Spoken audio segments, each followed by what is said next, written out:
Assalamualaikum warahmatullahi wabarakatuh. Kembali lagi bersama saya di channel Perisai Nusantara TV. Nah, sahabat-sahabat sekalian, kali ini ada tayangan video yang menurut saya sangat menarik untuk kita simak. Di mana dalam tayangan video ini, setelah Ibu Koni mengancam Ibu Iriana dan dengan mengatakan bahwa Ibu Iriana jangan tenang-tenang dulu, babak Anda belum dimulai. Bapak Jokowi merespon dengan sangat lembut namun menohok. Dan bahkan dalam video ini ada pernyataan yang kemudian dibongkar oleh Pak Rosan Roslaini yang kemudian membongkar seperti apa jejak rekam yang kemudian pernah ditorehkan oleh Ibu Koni ketika dia ingin bergabung ke tim pemenangan Bapak Presiden Prabowo Subianto. Jadi tak perlu berpanjang lebar, seperti apa videonya kita simak berikut ini. Letjen Jaya Suparman, mantan suami Koni Bakri, pernah surati Jokowi adukan kasus korupsi. Dalam perjalanan hidupnya, Letjen TNI Purnawirawan Jaya Suparman tak hanya dikenal sebagai seorang jenderal, tetapi juga terjebak dalam pusaran skandal korupsi yang telah mengubah arah hidupnya. Mantan suami Koni Bakri ini pernah mengirimkan surat terbuka kepada Presiden Joko Widodo meminta keadilan dalam menghadapi kasus yang telah melandanya. Jaya Suparman, yang pensiun sebagai Pati TNI AD pada tahun 2006, terjerat dalam kasus korupsi yang melibatkan pembebasan lahan untuk jalan tol di Malang. Suratnya tersebut dijawab oleh Kepala Staf Kepresidenan Muldoko yang menegaskan bahwa istana tidak dapat mencampuri proses hukum. Meskipun merasa diabaikan, Jaya tetap melaksanakan putusan pengadilan dan menjalani hukuman di Lapas Sukamiskin Bandung pada 13 Oktober 2022. Koni pakar bohong. Ketua TKN Koni pakar beri bohong. penjelasan. Sebenarnya Itu diminta ketemu Pak Rosan di tengah-tengah pergolakan ini membentuk fitnah ya. Pak Rosan minta saya gabung di 02. Oleh Ibu Koni bahwa pada seluruh teman-teman media yang telah hadir pada siang hari ini di masa tenang ini, yang dimana mestinya adalah masa-masa tenang, tapi karena hari pagi ini begitu saya mendapatkan banyak WA masuk ke saya yang bertanya mengenai hal ini karena beredar di banyak sosial media. Dan pertama-tama tentunya saya sangat terkejut dan juga sedih juga gitu ya, karena ini datang dari Ibu Koni yang seorang akademisi dan intelektual yang mestinya tidak memberitakan berita-berita yang tidak benar, berita-berita kebohongan seperti itu. Kalau boleh saya cerita sedikit biar semuanya pada jelas ya, bahwa saya sebelumnya tidak pernah mengenal Bu Koni. Sebelumnya ya, saya tidak pernah mengenal Bu Koni. Kemudian saya dikontak oleh Ketua Tim Media Pak Prabowo bahwa Bu Koni ingin bertemu dengan saya. Saya tanya untuk apa? Untuk dua hal. Satu, ingin bergabung dengan tim Pak Prabowo dan Mas Gibran, dan juga ada aspirasi pribadi beliau. Saya bilang ya, kalau ada orang mau bergabung tentunya saya selalu terbuka ya kan.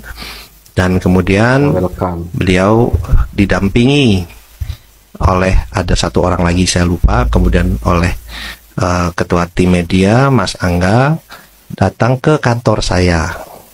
Itu bulan November akhir ya, bulan November akhir datang ke kantor.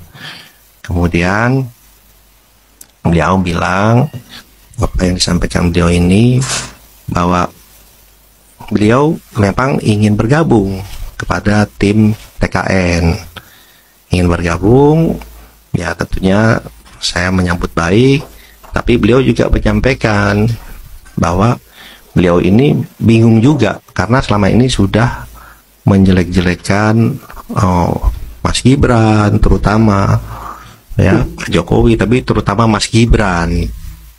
Dan banyaklah yang diucapkan oleh beliau yang mungkin saya tidak sampaikan di sini karena agak kasar ya mengucapkan mengenai Mas Gibran-nya.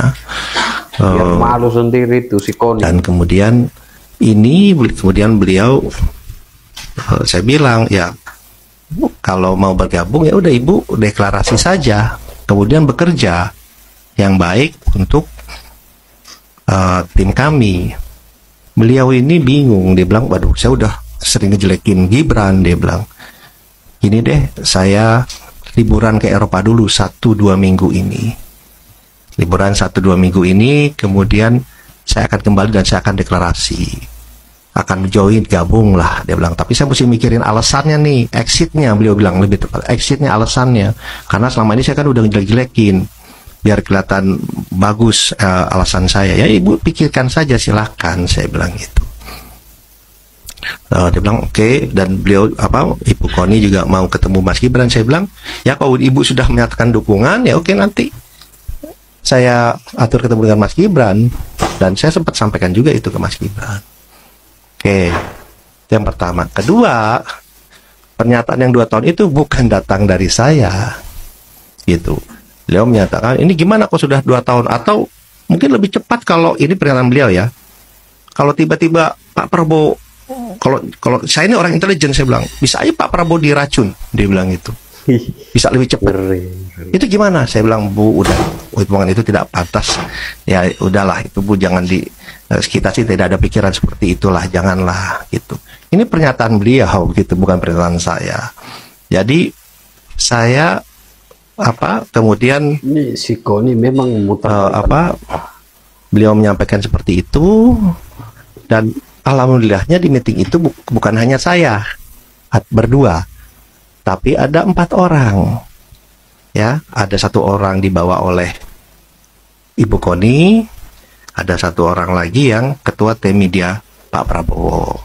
Jadi itu bisa diverifikasi pembicaraan itu. Tapi yang saya sayangkan yaitu pernyataan dari Ibu Koni yang seorang intelektual di masa-masa tenang ini mengeluarkan videonya beredar sangat masif ya di hari ini gitu.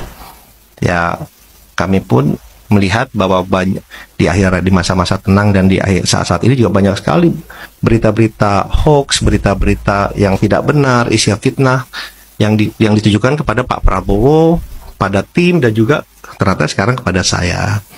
Ya, itu yang pertama. Kemudian dan yang kedua adalah sebelum pulang Bu Koni bicara ke saya. Kita bicara berdua. Intinya beliau ternyata ingin menjadi wakil menteri luar negeri, permintaan beliau, atau Wamenhan, tapi lebih pengen jadi wakil menteri luar negeri. Saya bilang Bu, itu bukan domain saya, tapi kalau ibu bekerja, ibu ke Pak Prabowo, mungkin ada penilaian lain, itu prerogatif Pak Prabowo, silakan disampaikan ke beliau. Jadi itu keinginan dari Ibu Koni yang disampaikan saya, ingin menjadi wakil menteri luar negeri, keinginannya, atau Wamenhan, tapi lebih ke Wamenlu. Beliau menyatakan dengan pengalaman beliau dan yang lain-lain. Saya bilang silakan saja nanti disampaikan. Jadi itu yang bisa saya sampaikan. Yang rasional adalah fakta bahwa Sekjen ini kan sedang dalam proses. Sprindik itu kan diknya itu kan penyidikan. Jadi dimulainya penyidikan. Penyidikan artinya kan dalam yang terkait dengan Pak Hastonya ini ya. Kalau yang udah sebelum-sebelumnya kan bahkan sudah putus dan sudah eksekusi di lapas kan. Tapi yang khusus kasus Mas Hastonya ini kan dimulai nih sekarang untuk menemukan bukti-buktinya gitu loh, ya kan.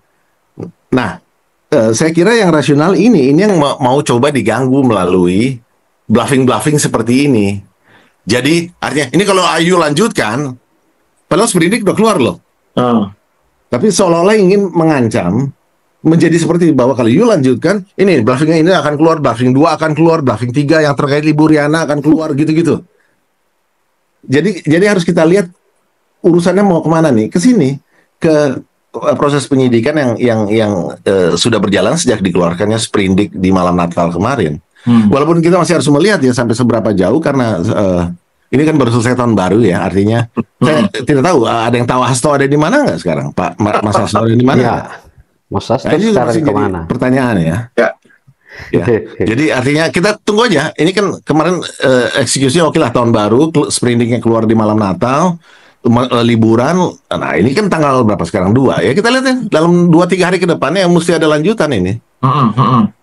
Nah, di balik yang disampaikan oleh Ibu Koni itu juga selain yang bluffing tadi kan juga apa line to take yang beliau sampaikan juga di kanalnya Akbar Faisal kan, yang soal bahwa hey, ada banyak kasus lebih besar, kenapa yang receh ini yang disoroti. Jadi seolah-olah dalam konteks cara berpikir itu ingin dikatakan bahwa ini politisasi gitu kan. Seolah-olah jadi begitu kan.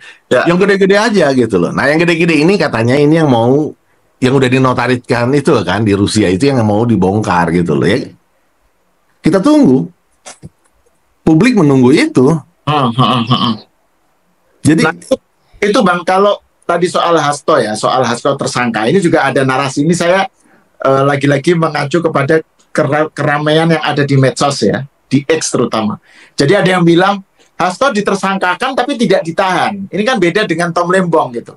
Itu menunjukkan bahwa KPK atau pemerintah sekarang itu sebenarnya jiper, takut sebenarnya, karena kalau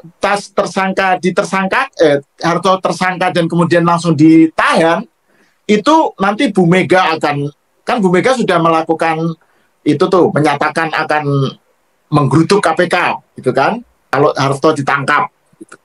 Terus jadi KPK takut atau pemerintah takut dengan movement semacam itu. Terus juga menunjukkan ya tadi yang disebut Bang Joseph, ini jangan-jangan memang nggak ada kasusnya gitu. Ini politisasi atau kriminalisasi hukum, kriminalisasi terhadap Hasto gitu, politisasi hukum gitu. Bukan. Bang, saya tidak mengatakan tidak ada kasusnya jelas ada, karena kalau masuk tahap sidik, menyelidik itu kan ingin melihat struktur kasusnya gimana sih. Sidik itu setelah struktur kasusnya kelihatan, dicarikan bukti-buktinya gitu loh, dikumpulkan bukti-bukti saksi-saksinya, dan penahanan atau tidak itu sebetulnya sangat terkait dengan ini gitu loh. Jadi, nah karena sudah keluar sidik dan bukti-bukti awalnya sudah ada, maka ini menjadi bukti-bukti awal ya, cross check konfirmasinya kan ada di dalam proses ini. Jadi menurut saya ini bukan diada-adakan, ini sudah ada. Hanya saja mereka mengkomplainnya kan, ya ilah ini kan kasus berapa, 2,5 miliar. Kenapa sih nggak ngurusin yang ya triliun, yang triliunan, yang puluhan miliar, ratusan miliar gitu loh. Ya, jadi dibelokin gitu loh, bahwa ini bukan skala prioritas sebetulnya. Oleh karena bukan skala prioritas, maka dimainkan narasi bahwa ini politisasi gitu loh. Seolah-olah dilihat hanya dari sisi besarnya gitu loh. Padahal bukan itu. Tapi ancaman terhadap stabilitas itu juga soal lain. Dan itu sepenuhnya pemerintah berhak menentukan yang mana, yang strategis atau tidak. Jadi strategis tidaknya satu kasus hukum itu tidak hanya dilihat dari besar kecilnya nilai. Kalau dalam hal korupsi ya sekian ratus miliar, sekian triliun lawan 2,5, nggak hanya itu. Tapi kalau dia punya dampak terhadap stabilitas politik itu hitungan lain. Ini strategic thinking, political thinking, gitu loh. Ya. Nah terus ini Bang, saya mau kembali ke soal Bu Koni, karena kan Bang Joseph kan termasuk yang sangat intens mendalami dunia dan juga terlibat dalam dunia intelijen ya, bahkan kanalnya pun analisis intelijen. Kanal YouTube-nya Bang Joseph kan analisis intelijen. Nah ini kita berhadapan dengan sosok yang mengklaim dirinya atau dikenal luas sebagai ahli militer dan ahli intelijen. Nah tapi Bu Koni itu sosok yang intelijen, yang selalu ahli intelijen, yang selalu mengumbar punya info A1 gitu. Nah ini sebenarnya kalau gimana Bang Yosef melihat ini dari segi tadi sudah disinggung ya, tapi saya ingin Bang Yosef mengelaborasi lagi dari segi perspektif intelijen gitu ya. Klaim-klaim semacam ini itu gimana, itu seberapa jauh kita bisa nanggapi dengan kita anggap ini sesuatu yang serius gitu, reliable nggak gitu, terlalu meyakinkan nggak sih kayak gitu-gitu itu gitu. Intelijen itu kan soal kepentingan Mas. Soal kepentingan dan tabrakan kepentingan kan sebetulnya salah satu titik pandangnya ada di situ. Jadi apa sih kepentingan Ibu Koni ini sebelum harus dilihat dari latar belakangnya juga.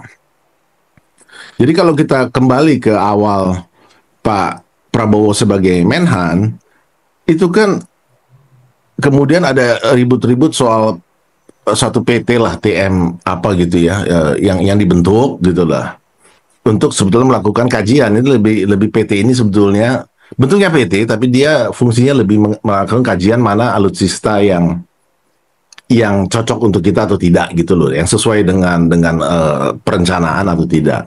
Nah kemudian ya kita tahu ujungnya dalam hal kepentingan TNI AU kan kita beralih sebetulnya dari Rusia kembali ke Barat, ke NATO, ke standar NATO, Rafale itu.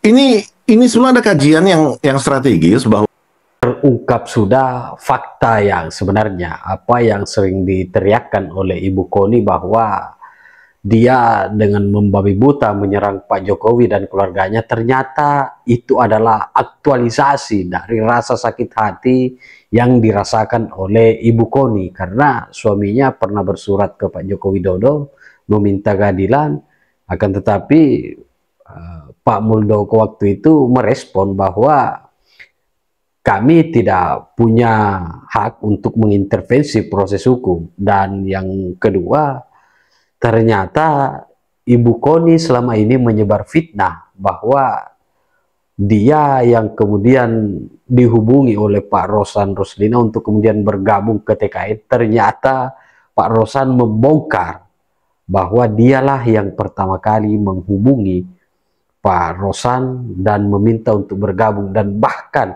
aspirasi pribadinya dia ternyata ingin menjadi wakil menteri luar negeri, atau paling tidak dia menjadi wakil menteri pertahanan, karena dia basisnya katanya dari intelijen.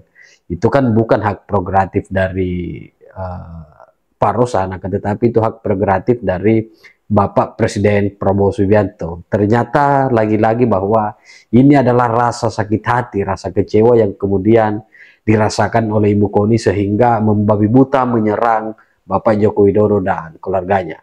Saya kira demikian. Bagaimana tanggapan teman-teman? Silahkan tinggalkan di kolom komentar. Wallahul muwaffiq ila aqwamit thariq.